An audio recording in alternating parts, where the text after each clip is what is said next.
أعوذ بالله من الشيطان الرجيم. بسم الله الرحمن الرحيم. ولما بلغ أشده آتيناه حكما وعلما وكذلك نجزي المحسنين.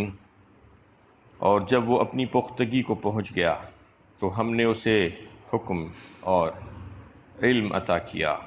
حسن عمل کا رویہ اختیار کرنے والوں کو ہم اسی طرح بدلہ عطا فرماتے ہیں. یہ سورہ یوسف کی 22 نمبر کی آیت ہے. گزشتہ آیتوں میں یہ بات آئی تھی کہ اللہ تعالیٰ کی تدبیر سے حضرت یوسف علیہ السلام کو مصر پہنچا دیا گیا اور وہاں پر بہترین ٹھکانہ ان کو عطا کیا گیا. وہاں کے جو ایک اعلیٰ افسر تھے عزیز مصر، ان کے گھر میں اللہ تعالیٰ نے حضرت یوسف علیہ السلام کو رکھا اور ان کے اوپر احسان کیا. اب یہاں سے کہا جا رہا ہے کہ جب وہ پختگی کو پہنچ گیا، یہ کون سی عمر ہے؟ پختگی کی عمر کہلاتی ہے، جوانی کی عمر. اس پر مفسرین کے مختلف اقوال ہیں. بعض مفسرین کہتے ہیں کہ یہ 18 سے 20 سال کی عمر ہے، جیسے ضحاک وغیرہ. اور بعض جیسے حضرت عبداللہ ابن عباس رضی اللہ تعالیٰ عنہ اور قتادہ رضی اللہ تعالیٰ عنہ فرماتے ہیں کہ یہ 33 سال کی عمر کو پختگی کی عمر کہا جاتا ہے. اور جیسے حسن بصری رحمۃ اللہ علیہ فرماتے ہیں کہ یہ 40 سال کی عمر ہے. پختگی کی عمر، اشد عمر جسے کہا گیا ہے، شباب کو پہنچنا انسان کی. قرآن میں بھی مختلف مقامات پر اشد عمر کا ذکر آیا ہے، لیکن سورہ احقاف 26ویں پارے میں بڑے پیارے انداز میں اللہ تعالیٰ نے اس کو ذکر فرمایا. حتی اذا بلغ اشدہ وبلغ 40 سنہ فرمایا، یہاں تک کہ وہ اشد عمر، پختگی کی عمر کو پہنچا. 40 سال کی عمر، 40 سال کا لفظ آیا یہاں پر. حتی اذا بلغ اشدہ وبلغ 40 سنہ، تو 40 سال کی عمر کو پختگی کی عمر کہا گیا ہے.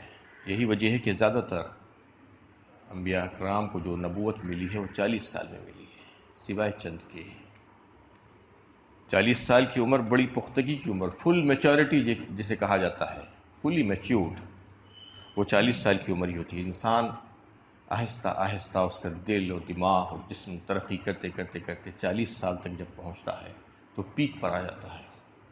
بڑی سوجھ بوجھ اور شعوری عمر، عقل میں جو ہے ٹھہراؤ آ جاتا ہے اس کی. 40 سال کے بعد پھر سے انحطاط کا سلسلہ، یہ سائنس بھی آج ثابت کرتی ہے کہ اس کے سیلز کمزور ہونا اور ختم ہونا شروع ہوتے ہیں. 40 سال کے بعد اس کے خواہ کمزور ہوتے جاتے ہیں. تو 40 سال کی عمر انتہائی بہترین عمر اور سب سے زیادہ قوت والی عمر کہا جائے گا ہے. تو سورہ احقاف میں جو بات بتائی ہے کہ حتی اذا بلغ اشدہ وبلغ 40 سنہ، جب 40 سال کا ہو جاتا ہے، قوت کو پہنچ جاتا ہے، تو کیا کرتا ہے بندہ؟ ربی اوزعنی ان اشکر نعمتک التی انعمت علی وعلی والدی وان اعمل صالحا ترضاہ واصلح لی فی ذریتی انی تبت الیک وانی من المسلمین. بہترین دعا، جامع دعا ہے. ایسی دعا کہ ایک انسان اپنی 3 پیڑھیوں کے واسطے مانگتا ہے ایک ہی آیت میں، ایک ہی دعا میں. ایسی بہترین دعا، اس سے زیادہ بہترین دعا نہیں ہو سکتی ایک انسان کے لیے. کیا کہتا ہے؟ ربی اوزعنی ان اشکر نعمتک التی انعمت علی، اے میرے رب، میرے مالک، میرے مولا، مجھے توفیق عطا فرمائیے آپ کہ میں آپ کا شکر گزار بندہ بن جاؤں. کس بات میں؟ انعمت علی، جو انعامات آپ نے، جو احسانات آپ نے میرے اوپر کیے ہیں، بے شمار احسانات جس کو میں گن نہیں سکتا.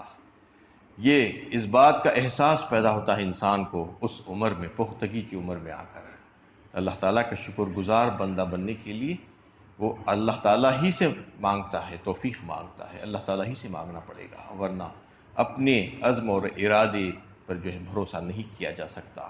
انعمت علیہ، پہلے تو اپنے لیے، اس کے بعد والا والدیہ، اپنے والدین کے لیے بھی مانگتا ہے کہ میرے والدین کے لیے بھی، وان عامل صالحا ترضاہ، اور پھر ایسا عمل آپ کے لیے جو پسندیدہ ہو جائے، میں ایسا اچھا بہترین عمل کرنے والا بن جاؤں، وان عامل صالحا ترضاہ واصلح لی فی ذریتی، اور پھر میری اولاد کی اصلاح، ان کو صالح بنا دیجیے، انی تبت الیک، میں رجوع کرتا ہوں آپ کی طرف، اپنے پچھلے گناہوں کی سے میں معافی مانگتا ہوں، آپ سے بخشش چاہتا ہوں، وانی من المسلمین، اور میں آپ کا فرما بردار مسلمان ہوں۔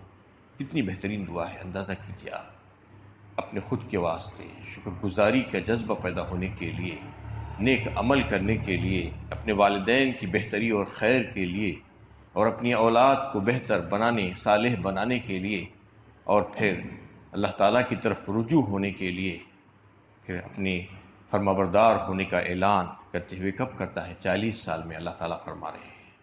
40 سال کا جب انسان ہوتا ہے تو بہترین پختگی کی عمر کو پہنچ جاتا ہے، تو اس سے یہی ثابت ہوتا ہے کہ 40 سال زیادہ نزدیک دکھتا ہے کہ اشد عمر کے بارے میں جو قرآن میں یہ بات آئی ہے۔ اور پھر فرمایا گیا کہ آتیناہ حکم و علما، فرمایا ہم نے اسے حکم، قوت فیصلہ اور علم عطا فرمایا۔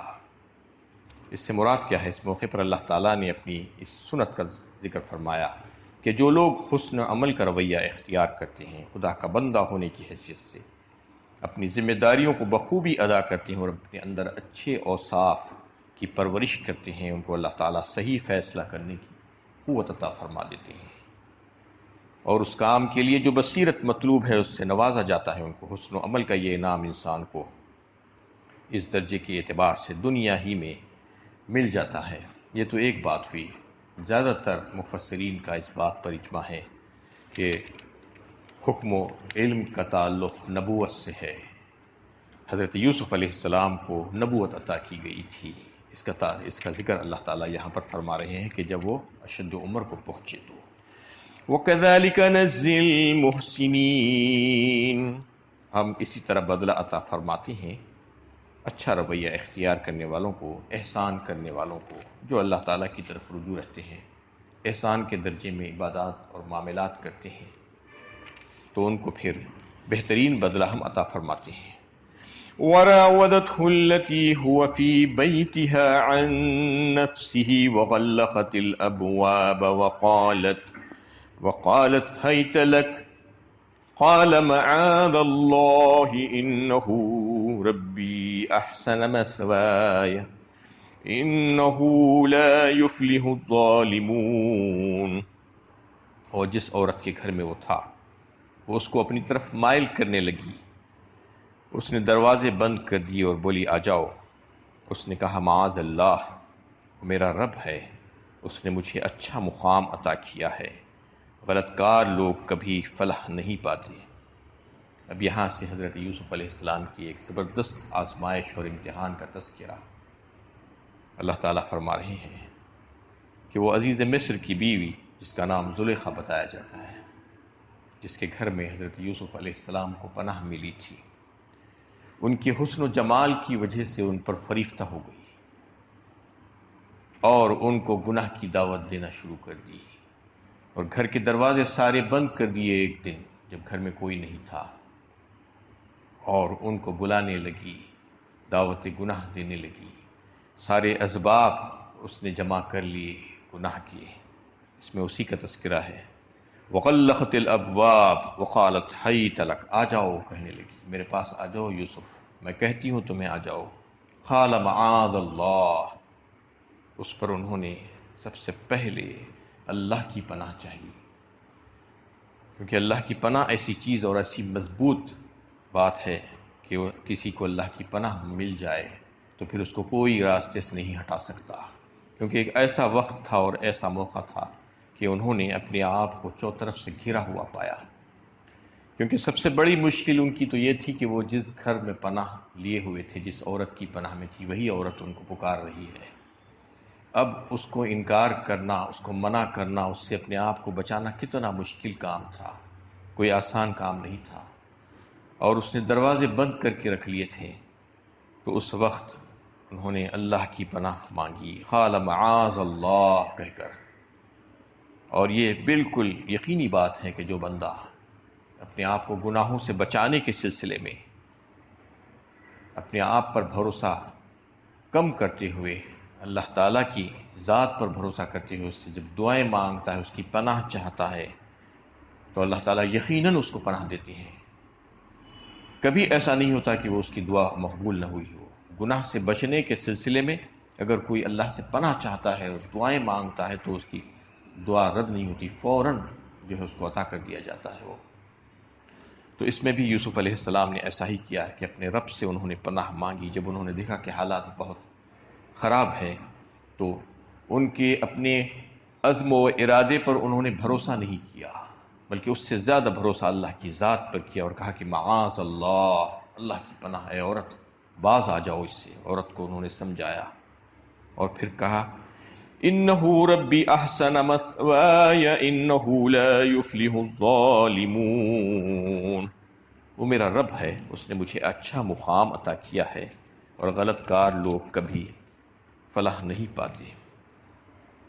جب عزیز مصر کی بیوی نے ایک دن موقع پا کر کمرے میں دروازے بند کر دیے اور یوسف کو کھلے طور پر بے حیائی کی دعوت دینی شروع کر دی، مگر یوسف شرافت کا پیکر تھے، وہ کس طرح اپنے دامن کو آلودہ کر سکتے تھے؟ انہوں نے برجستہ جواب دیا، اللہ کی پناہ، میں یہ کام کیسے کر سکتا ہوں جبکہ میرے رب نے مجھے اچھا مقام عطا کیا ہے۔ اس سے یوسف کی مراد یہ تھی کہ اللہ تعالیٰ نے ان کو اپنے فضل خاص سے نوازا ہے، ان کو نبی زاد ہونے کا شرف بخشا، ان کی قدم قدم پر رہنمائی اور دستگیری فرمائی، مصر میں ان کو اچھی منزلت بخشی اور علم و بصیرت کی روشنی عطا فرمائی، اخلاق کے اونچے مرتبے پر فائز کیا، عفت و پاک دامنی اور شرم و حیا کے لیے ایسے حساس طبیعت بخشی کہ حسن معنی کو کسی کی مشاہدگی کی ضرورت باقی نہیں رہی۔ یعنی اس میں انہوں نے کہا کہ ربی احسن مثوایا، بڑا مختصر جواب تھا لیکن کتنا مدلل تھا، اس کے ایک ایک لفظ میں کس طرح خدا خوفی اور احساس آخرت کا اظہار ہوتا ہے۔ اس میں عام طور پر مفسرین نے اس آیت میں انہو ربی جو آیا ہے، انہو کی ضمیر جو ہے اس عورت کے شوہر کی طرف کی ہے، معنی بیان کیے ہیں کہ تیرا شوہر میرا بہت بڑا محسن ہے، اس نے مجھے بہترین ٹھکانہ دیا، وہ مجھ پر احسان کیا، میری بہترین پرورش کی، اس لیے میں اس کے حرم پر ڈاکہ کیسے ڈال سکتا ہوں، اس کی عزت پر میں کیسے اس کی عزت نکال سکتا ہوں، ربی احسن مثوایا۔ لیکن اگر دیکھا گیا تو اس کی ضمیر جو ہے انہو کی اللہ کی طرف جاتی ہے، اس کے شوہر کی طرف نہیں جاتی ہے۔ یہ اس وجہ سے کہ اللہ کی طرف لوٹانے کے بجائے انہوں نے عزیز مصر کی طرف لوٹانے کی جو وجہ بیان کی ہے وہ وجہ اس میں صحیح نظر نہیں آتی، کیونکہ عزیز مصر کے لیے اس کی بیوی کے تعلق سے آگے کی جو آیت میں آ رہا ہے سیدہا آ رہا ہے، اس کا شوہر، وہاں پر ربہا بول کے نہیں آیا ہے، لفظ استعمال نہیں کیا گیا ہے، وہاں بھی قرآن نے عزیز مصر کے لیے رب استعمال نہیں کیا۔ اور پھر قرآن میں کوئی ایسی مثال موجود نہیں ہے کہ کسی پیغمبر نے کسی انسان کو مجازی طور پر بھی رب کہا ہو۔